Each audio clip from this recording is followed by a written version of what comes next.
مجھے نیڑے کرو.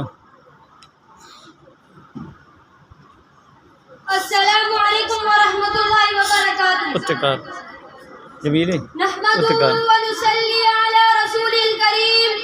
اور جگہ اما بعد فاعوذ باللہ من الشیطان الرجیم. بسم اللہ الرحمن الرحیم. اقبال تیرے قوم کا اقبال کھو گیا، اقبال تیرے قوم کا اقبال کھو گیا. ماضی تجھے لہرا تھا مگر حال کھو گیا. وہ روب و دبدبا وہ جمال کھو گیا، وہ ہنسی بے مثال وہ جمال کھو گیا.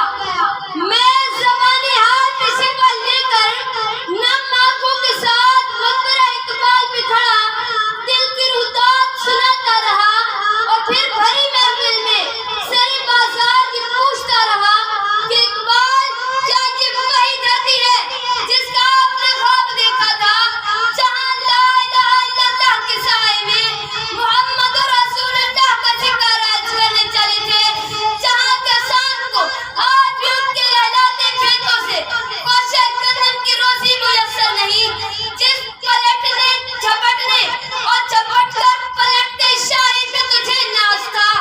وہ کافی روح کو کھو کر اونچی سے اونچی اڑانوں کو بھول کر گنبد شاہی پر بسیرا کر چکا ہے. اذانیں آج بھی دیتا ہے مگر روح بلالی کھو چکا ہے. نمازیں آج بھی پڑھتا ہے مگر سحر خیز بھی کھو چکا ہے. نہ ملا کی وہ عزا رہی نہ مجاہد کا گرم شعلہ خون رہا. اقبال تیری قوم کو پختہ خیالی نہ رہی، برق تباہی نہ رہی، شعلہ مکالی نہ رہی، رہ گئی رسم اذاں روح بلالی نہ رہی، فلسفہ رہ گیا تلقین غزالی نہ رہی. صدر سے وقار جب سن کیا تھے چلی افلاس سے گھروں کے چراغ بجھنے لگے، معصوم خواہشات امیروں کے دروازوں پر دم توڑنے لگے. دوسروں کی عزت کا جنازہ نکالنے والے خود کو عزتدار اور غیرت مند کہلانے لگے، تو پھر ہر طرف سے شہر شہر سے گھر گھر سے گھر گھر کی در و دیوار سے یہی پکار سنائی دیتی، یہ کوٹھی چمن کو نظر آ رہی ہے، پڑھائی پہ اپنی چلن آ رہی ہے، ذرا اس کے پرندے میں جا کر تو سنو، خونے غریباں کی بو آ رہی ہے، خونے غریباں کی بو آ رہی ہے. صدر سے وقار یہاں کوئی پوچھنے والا نہیں، کیونکہ زمانے کے انداز بدلے گئے. خانہ کعبہ یا قبلہ عمر کی دیواریں گرائی جانے لگی، لیکن یہاں کوئی پوچھنے والا نہیں کیونکہ زمانے کے انداز بدلے گئے. کیا کشمیر کی مائیں مائیں نہیں، کیا اس فلسطین کا بچہ بچہ نہیں، لیکن یہاں کوئی پوچھنے والا نہیں کیونکہ زمانے کے انداز بدلے گئے. وجہ بے رنگی اے گلزار کہوں تو کیا ہو، وجہ بے رنگی اے گلزار کہوں تو کیا ہو، کون ہے کتنا گناہگار کہوں تو کیا ہو. جناب صادر سورج اپنا چہرہ چھپا رہا ہے، لیکن میں ان بادلوں سے کہتا ہوں سورج کو میرا پیغام پہنچا دو. اداس نہ ہونا ناکامی کامیابی کا زینہ ہے، عروج و زوال زندگی کا حصہ ہے. پھر میرے دل میں اکثر سراہٹ اٹھتی ہے کہ مرد کلندر اٹھے گا جو اقبال کے خوابوں کو، غیر کی نظریات کی، شہدائے آزادی کی امنگوں کو لے کر میدان میں اترے گا اور یہ نعرہ لگائے گا چمن کے مالی اگر بنا لے موافق اپنا شعر بھی، چمن کے مالی اگر بنا لے موافق اپنا شعر بھی، چمن سے آ سکتی ہے پلٹ کر چمن سے روٹی بہار بھی.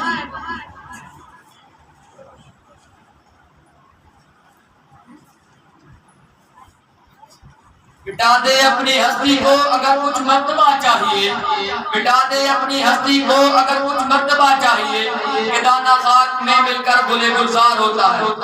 اب میں دعوت دینے لگا ہوں محمد عبداللہ کو اسٹیج پر آئیں اور آزادی کا حوالے سے تقریر پیش کریں.